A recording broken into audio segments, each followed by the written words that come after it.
Bienvenue à bord de la Mercedes classe C. Alors la classe C, c'est le modèle emblématique de la marque allemande, c'est son cœur de gamme, donc il a une importance toute particulière.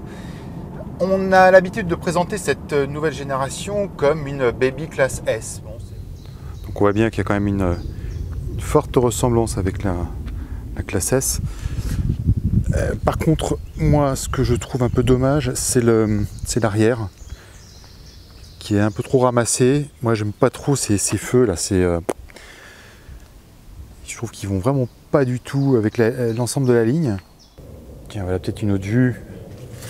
Voilà. Voilà, je trouve que ce profil là, c'est un peu court. Je sais pas, ça manque un peu de grâce. C'est tronqué. Bon, après, il faut quand même reconnaître qu'il y a quand même un énorme progrès du côté de chez Mercedes, notamment depuis la classe A, puis avec la CLA. Mais bon, voilà, il y a quand même quelques petits détails assez sympas. Là, le bas qui peut être chromé, ces optiques qui sont quand même aussi... Alors, on voit bien tous les petits détails là. Et donc, l'autre point commun avec le vaisseau amiral de Mercos, c'est son équipement. Alors, on le voit déjà à travers cette tablette. Moi, franchement, c'est joli peut-être, mais on a l'impression que c'était rapporté. Ça a été collé comme ça, vite fait, avec du velcro. Ça ne s'insère pas du tout dans le tableau de bord. C'est assez dommage. Et en plus, cette tablette, elle n'est pas tactile. Alors, il faut passer par ce qu'on appelle un touchpad. En fait, c'est comme un trackpad d'ordinateur. Voilà, on voit quand on tourne, on peut... Voilà, ou alors il y a aussi la molette. Bon, c'est quand même deux fonctions quasiment pour la même chose. Alors, on va essayer d'écrire une destination. Par exemple, Paris. Ouais, c'est pas...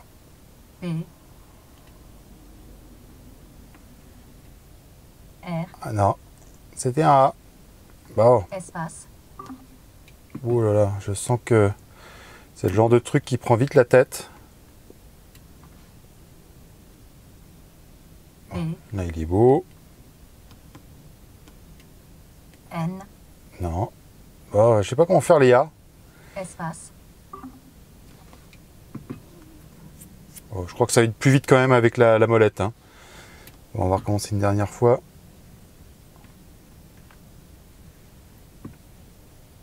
Bon, bref, allez, hop, vous avez compris. Je pense qu'il faut aussi un coup pour s'y faire. C'est pas évident. Hein. Maintenant, c'est quelque chose qui se généralise. Il y a la possibilité de régler la voiture selon plusieurs modes. Donc un mode éco, un mode confort, un mode sport et même un mode sport plus. Mais moi, ce que je trouve intéressant, quel que soit le mode adopté, c'est la réaction de la direction. C'est-à-dire que, voilà, en fait, dès qu'on tourne le volant, et à partir d'un quart de tour, là, c'est nettement plus réactif, quel que soit le mode. Hein. Donc voilà, il y a quelques petits enchaînements de virages. Donc là, on tourne, hop, mais dès qu'on tourne au-delà du quart de tour, paf, ça part. Donc on peut recevoir aussi une boîte 7G Tronic, une boîte automatique à 7 rapports, qui est non seulement douce, mais en plus on change les rapports non pas habituellement, mais en fait avec une petite molette qui est là. Néanmoins, il y a une grosse différence par rapport à la classe S. C'est cette ambiance, moi je trouve assez confinée. Alors c'est pas négatif, hein. Il y a de l'espace, c'est assez lumineux, heureusement, parce que la vitre là est quand même pas très très grande. Il y a un énorme montant, moi je trouve, entre les portes avant et les portes arrière. Et puis il y a une ceinture de caisse qui est très très haute. Là, on met le coude et on est vraiment à une position un peu bizarre. Mais bon, ça donne un côté, je trouve, assez comme dans un coupé un peu. Donc ça, c'est assez plaisant. Bon, par contre, on déchante assez vite avec ce moteur diesel. C'est surtout au niveau de sa sonorité. Voilà, ça gronde. C'est pour une Mercedes avec une marque comme ça de ce standing, c'est, on va dire que c'est une faute de goût. Mais cette classe C reste avant tout une routière. Et évidemment, là, c'est quand même son domaine de prédilection. Même si, comme je le disais avant, on a quand même cette sensation d'être dans un véhicule, ouais, je dirais presque sportif. Hein.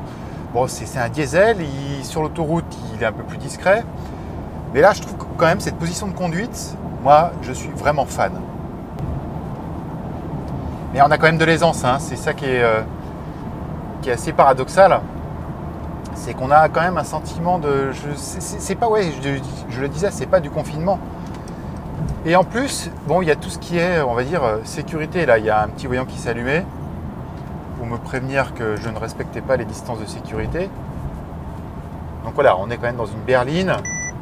Là, il y a encore un petit alerte d'angle mort pour me prévenir qu'il y a une voiture que je ne vois pas dans mon rétro. Donc ça reste quand même, voilà, une voiture faite pour la route, mais avec tous ces raffinements technologiques qui font d'elle, je le redis encore une fois, peut-être une baby classe S